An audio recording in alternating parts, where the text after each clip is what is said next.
नमस्कार सांग मैंने मु ज्योति आपण समस्त को स्वागत करुच्ची मो चैनल को।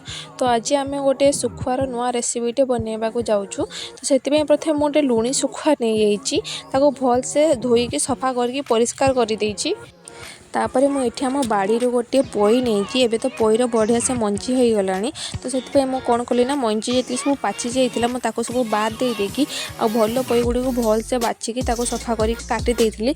आपण हिसाब से आपको जो सब परिवा पसंद आपन से सब परिवा नहीं पारे, किंतु मुझे नहीं बैगण आलू आमर मूला आउ सिंबो मध्य नहीं तो ताको सब नहीं कि भल से काटी कुटा के जुगाड़ी की रखी आपण को हिसाब से आपड़ देखिए आपन केतकी शुखुआरे केतकी परिवार परिवा देवे सेटा आपन ऊपर डिपेंड करे। मुझे गोटे मसला नहीं मसलार थिला पियाज रसुण जीरा सोरिष आ मो पाखे शुखला लंका नाला तो मुझे पार नी आपण मान पाखे जब शुखला लंका थी तो आपण मैंने निश्चित नहीं बाटे।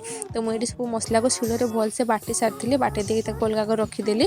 तापर से काटिकी रखी परिवा भल से सफा कर धोईदबा। एटी जे मु गोटे शुखुआ को दुई फाड़ कर प्रथम फाड़े कौन कली मु नांज आड़ू मसला देकी भल से भाजिकी रखीदेली।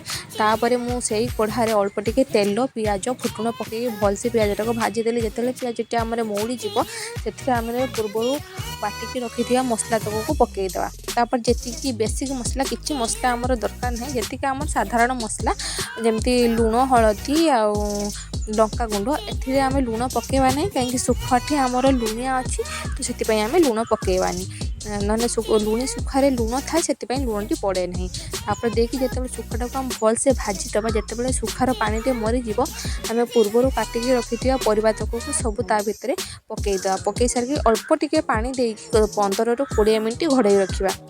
15 ରୁ 20 मिनिट घोड़े सारापर जिते आम शुखुआर पानी मरीज पानी मरिकी पूरा चटचटी टाइप से बेले आम खोलिया आ गरम भात हो कि शीत दिन खरार बसिकी पखाल सहित आम शुखुआ चटचटी मजा नहीं पारिबा। आपण मानकु जदि भिडियोटी भल लगी निहाती लाइक फॉलो करने को सब्सक्राइब करने को बिल्कुल भी